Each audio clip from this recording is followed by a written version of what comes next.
बंगाल की खाड़ी में उठने वाला चक्रवाती तूफान यास 2 दिन बाद ओडिशा और पश्चिम बंगाल के तटीय इलाकों में तबाही मचा सकता है। इसी को देखते हुए एसडीआरएफ, एनडीआरएफ को इन इलाकों में तैनात किया जा रहा है। इसके साथ ही नौसेना और कोस्ट गार्ड को भी स्टैंड बाय पर रखा गया है।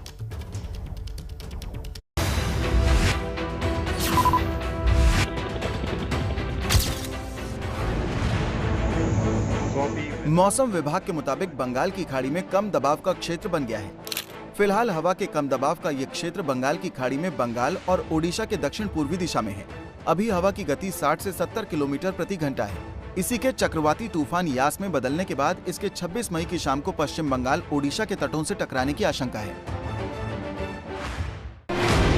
तूफान के खतरे को देखते हुए अभी ये पूरी तरह कह पाना मुश्किल है कि कितने बड़े क्षेत्र से ये टकराएगा, लेकिन उत्तरी ओडिशा के बालासोर और तटीय पश्चिम बंगाल के दीघा के बीच इसका सबसे ज्यादा असर दिखेगा। मौसम विभाग के मुताबिक जब चक्रवात तट से टकराएगा तो इसकी स्पीड 170 से 180 किलोमीटर प्रति घंटे रहने की संभावना है। इस तूफान के चलते 25 तारीख की शाम से ही तटीय इलाकों में बारिश शुरू हो जाएगी। तूफान के असर से ओडिशा, बंगाल, सिक्किम, बिहार और झारखंड में भारी बारिश का अनुमान है। ये धीरे धीरे 24 घंटे के लिए उत्तर उत्तर पश्चिम दिशा में गति करके कल एक चक्रवात के रूप में यहाँ रहेगा।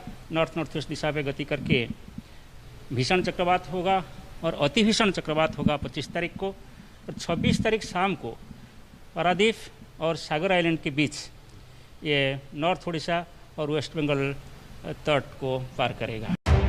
बंगाल की खाड़ी में यास चक्रवात की आशंका से राज्य और स्थानीय प्रशासन के साथ साथ एनडीआरएफ, कोस्ट गार्ड, नौसेना, वायुसेना और थल सेना भी पूरी तरह से सतर्क है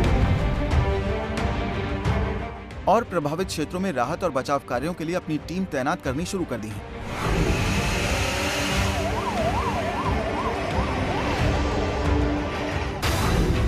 कोस्ट गार्ड के 16 जहाज और 3 एयरक्राफ्ट यास तूफान से निपटने के लिए समंदर में तैनात किए गए हैं।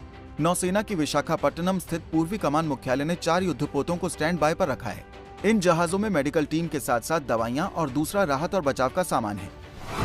विशाखापट्टनम स्थित आईएनएस डेका और चेन्नई स्थित आईएनएस राजाली एयरबेस पर हेलीकॉप्टर्स और टोही विमानों को अलर्ट पर रखा गया है। वायुसेना ने एक C-17 ग्लोबमास्टर, एक IL-76, 3 C-130 हरक्यूलिस तैयार रखे हैं। इसके अलावा 4 AN-32, 18 MI हेलीकॉप्टर, 2 चेतक, 3 चीता और 2 ALH ध्रुव हेलीकॉप्टर्स भी किसी भी तरह की चुनौती से निपटने के लिए तैयार हैं। कोस्ट गार्ड के जहाज और विमान पिछले 3-4 दिनों से बंगाल की खाड़ी और पूर्वी तटों पर मछुआरों, बोट्स और कमर्शियल जहाजों को लाउडस्पीकर के जरिए समंदर में ना जाने की अपील कर रहे हैं।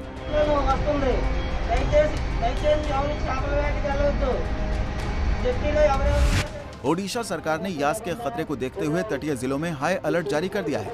लोगों को हिदायत दी गई है कि कमजोर छतों वाले घर को या तो ठीक कर लें या छोड़ दें। खाने पीने की चीजें, खासकर सूखे खाने का इंतजाम करके रख लें। बिजली नहीं रहेगी तो उसका भी विकल्प रख लें। चक्रवात यास से निपटने की तैयारियों पर पीएम मोदी ने भी अधिकारियों के साथ समीक्षा बैठक की। बैठक में गृह मंत्री अमित शाह भी मौजूद थे। पीएम ने प्रभावित होने वाले तटीय इलाकों को जल्द खाली करने के निर्देश दिए हैं।